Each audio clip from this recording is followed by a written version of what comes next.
പങ്കൽ മഹോത്സവത്തിനുള്ള ഒരുക്കങ്ങൾ തുടങ്ങി ടി.വി.കെ സർക്കാർ. മുഴുവൻ റേഷൻ കാർഡ് ഉടമകൾക്കും സാരിയും മുണ്ടും സൗജന്യമായി വിതരണം ചെയ്യാനുള്ള പദ്ധതി തുടരാൻ സർക്കാർ തീരുമാനിച്ചു.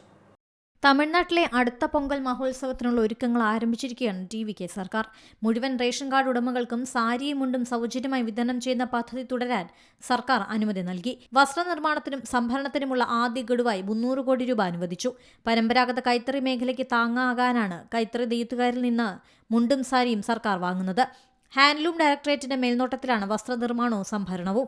വസ്ത്രങ്ങൾ നിർമ്മിച്ച ശേഷം തമിഴ്നാട് സിവിൽ സപ്ലൈസ് കോർപ്പറേഷന്റെ വെയർഹൌസുകളിലേക്ക് മാറ്റും. പദ്ധതി നടത്തിപ്പിന് 642.88 കോടി രൂപയാണ് ചെലവ് കണക്കാക്കുന്നത്. അടുത്ത വർഷത്തെ പൊങ്കലിന് പുതിയ തരം സാരിയും മുണ്ടും അവതരിപ്പിക്കാനാണ് സർക്കാർ തീരുമാനിച്ചത്. സ്റ്റോക്കുള്ള പഴയ തരം വസ്ത്രങ്ങൾ വാർദ്ധക്യ പെൻഷൻ പദ്ധതിയുടെ ഗുണഭോക്താക്കൾക്ക് വിതരണം ചെയ്യാനും സർക്കാർ തീരുമാനിച്ചു. National desk C Malayalam news. ഏറ്റവും പുതിയ വാർത്തകളും വിശേഷങ്ങളും വിരൽത്തുമ്പിലറിയാൻ സി മലയാളം ന്യൂസ് എല്ലാ ഡിജിറ്റൽ പ്ലാറ്റ്ഫോമുകളിലും ലഭ്യം.